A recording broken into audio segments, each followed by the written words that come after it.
அப்பாடா என்ன வெயில் சாமி.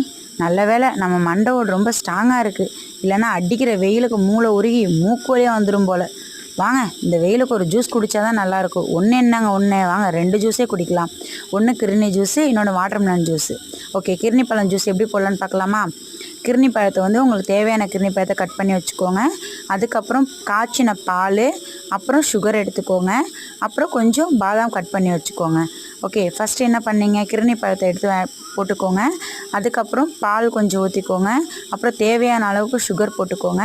அப்புறம் உங்கள் வீட்டில் வந்து ஜூஸ் அடிக்கிற கப்பு இருக்குண்ணே, இது வந்து பட்டர்ஃப்ளை கப்பு தாங்க. இது சூப்பராக இருந்துச்சுங்க இந்த கப்பு. உங்கள் வீட்டில் உள்ள ஜாரை வச்சு நீங்கள் என்ன பண்ணுறீங்க அப்படின்னா ஜூஸ் அடிச்சுக்கோங்க. இவ்வளோ தாங்க ஜூஸு. செம்ம யம்மியாக செம்ம டேஸ்டியாக இருந்துச்சுங்க.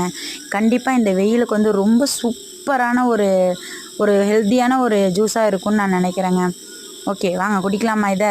எவ்வளோ அழகாக, எவ்வளோ டெக்ஸ்டராக, எவ்வளோ சூப்பராக இருக்குது பாருங்கள். பார்க்கவே செம்ம கெட்டியாக சூப்பராக இருந்துச்சு. ஸோ எங்கள் வீட்டில் எல்லாருமே ரொம்ப லைக் பண்ணி இதை குடித்தோம். நெக்ஸ்ட் என்ன, வாட்டர்மெலன் ஜூஸ் தான். பார்க்கலாமா? இதை பாருங்கள் எவ்வளோ சூப்பராக இருக்குன்ட்டு. நெக்ஸ்ட்டு வாட்டர்மெலன் ஜூஸையும் போட்டுடலாமா கையோட? ஓகே, அதே மாதிரி வாட்டர்மெலன் எடுத்துக்கோங்க. அந்த வாட்டர்மெலன் நீங்கள் என்ன பண்ணுறீங்க அப்படின்னா சீட்ஸை வந்து ஒமிட் பண்ண வேணாம். ஏன்னா சீடுமே ரொம்ப உடம்புக்கு நல்லது தான். நம்ம தனியாக ஃப்ரூட்ஸாக சாப்பிடும்போது சீட்ஸ் எல்லாம் கீழே போட்டுருவீங்க. நம்ம ஜூஸாக எடுக்கும்போது சீட்ஸும் சேர்த்துக்கலாம். ஏன்னா அது வடிகட்டும் போது தனியாக அது போயிடும்.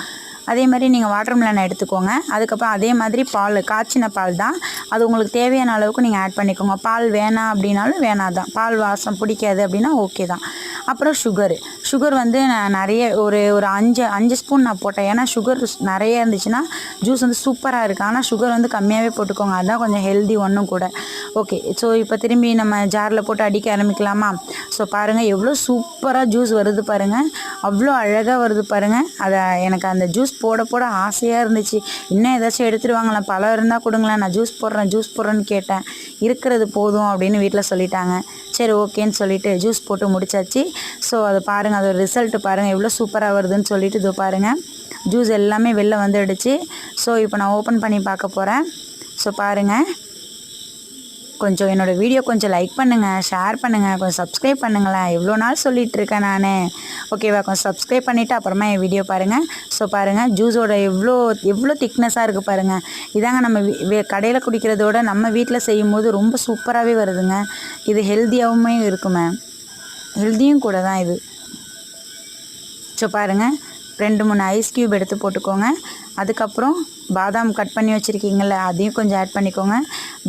பாதாமோடு சேர்த்து அதை குடிக்கும்போது அதோட டேஸ்ட்டே வேறு லெவலில் இருக்குது. வேணுமா?